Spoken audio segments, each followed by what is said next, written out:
Hi friends, welcome to our channel evergreen expert.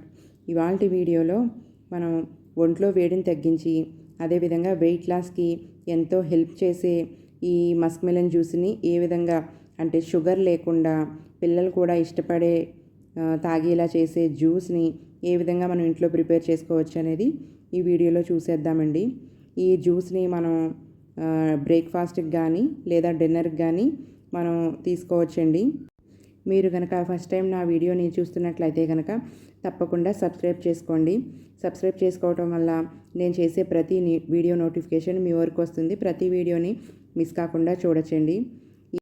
ఈ కర్బూజా juice అనేది మనం తీసుకోవటం వలన మనకి ఎన్నో రకాల హెల్త్ బెనిఫిట్స్ ఉంటాయండి.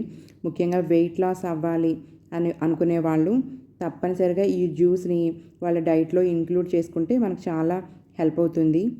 దానికోసం ముందుగా ఒక స్పూను సగ్గుబియ్యం ఉంటాయి కదండి, సగ్గుబియ్యాన్ని తీసుకుని మనం వాటర్ వేసి కాసేపు పక్కన పెట్టుకోవాలండి. అంటే సగ్గుబియ్యం నానితే మనకి తొందరగా అవి కుక్ అవుతాయి కాబట్టి కొంచెం వాటర్ వేసుకుని కాసేపు నానబెట్టి పక్కన పెట్టుకోవాలి. అదేవిధంగా ఒక 10-15 క్యాష్యూ నట్స్ కూడా తీసుకుని కొంచెం మిల్క్ని యాడ్ చేసుకుని ఆ జీడిపప్పులను కూడా నానబెట్టుకుంటే మనకి జీడిపప్పుని పేస్ట్ చేసినప్పుడు తొందరగా అవి నాని పేస్ట్ అనేవి తొందరగా అవుతాయండి. ఈ కర్బూజా జ్యూస్లో మనం పాలను కూడా చాలా తక్కువగా యూస్ చేస్తామండి.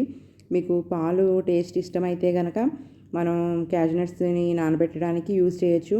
లేదంటే కనుక వాటర్ వేసి నానబెట్టుకున్నా సరిపోతుంది. కాకపోతే పాలని ఈ విధంగా తక్కువ మొత్తంలో యూస్ చేసి మనం జ్యూస్ చేసినట్లయితే మనకి జ్యూస్ అనేది చాలా కమ్మగా టేస్టీగా ఉంటుందండి. తర్వాత స్వీట్నెస్ కోసం ఇక్కడ నేను 3 ఖర్జూర పళ్ళని తీసుకున్నానండి. అంటే లోపల సీడ్ తీసేసిన ఖర్జూర పండుని 3 తీసుకుంటే మనకు సరిపోతుంది. తర్వాత ఈ సగ్గుబియ్యం నానాయండి. స్టవ్ వెలిగించి ఒక గిన్నెను పెట్టుకుని కొంచెం ఒక అరకప్పు వరకు వాటర్ను వేసుకుని మనం ముందుగా నానబెట్టుకున్న సగ్గుబియ్యాన్ని కూడా వేసి ఒక 5 or 10 minutes వరకు బాగా ఉడకనివ్వాలి. మనకి ఫ్లేవర్ నచ్చినట్లయితే కనుక 2 ఇలాచీలను కూడా అంటే యాలకులను కూడా వేసి కాసేపు ఆ సగ్గుబియ్యాన్ని బాగా ఉడకనివ్వాలండి.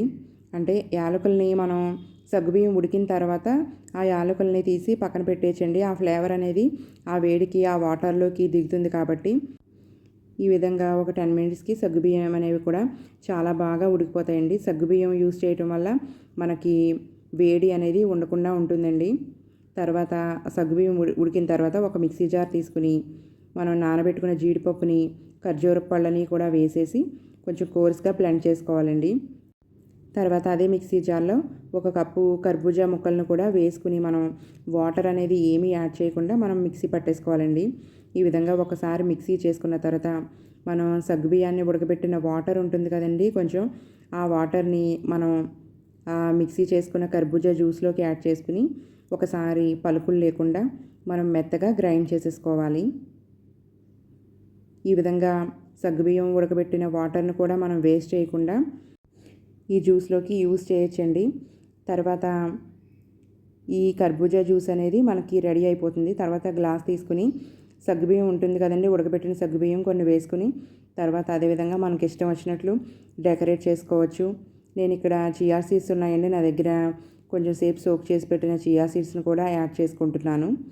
తర్వాత ఈ విధంగా గ్లాస్లోకి సగ్గుబియ్యం వేసుకుని మనం కర్బూజా జ్యూస్ని ఇలా మనకి ఇష్టం వచ్చినట్టు డెకరేట్ చేసుకోవచ్చు.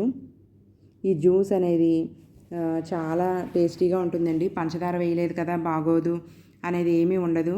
మనకి స్వీట్ అనేది చాలా స్వీట్ లేదు అనేది అసలు తెలియకుండా చాలా టేస్టీగా ఉంటుందండి.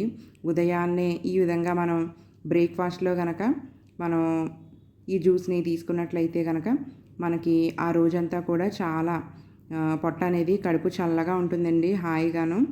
అదేవిధంగా వెయిట్ లాస్ కూడా చాలా బాగా ఉపయోగపడుతుంది. అదేవిధంగా ఆకలి అనేది కూడా వేయదండి. మీరు అందరూ కూడా తప్పకుండా ఒకసారి ఈ జ్యూస్ని ట్రై చేసి ఎలా నచ్చిందో లేదో కమెంట్ సెక్షన్లో తప్పకుండా తెలియచేయండి. మరొక మంచి వీడియోతో మళ్ళీ కలుద్దాం. Thank you for watching.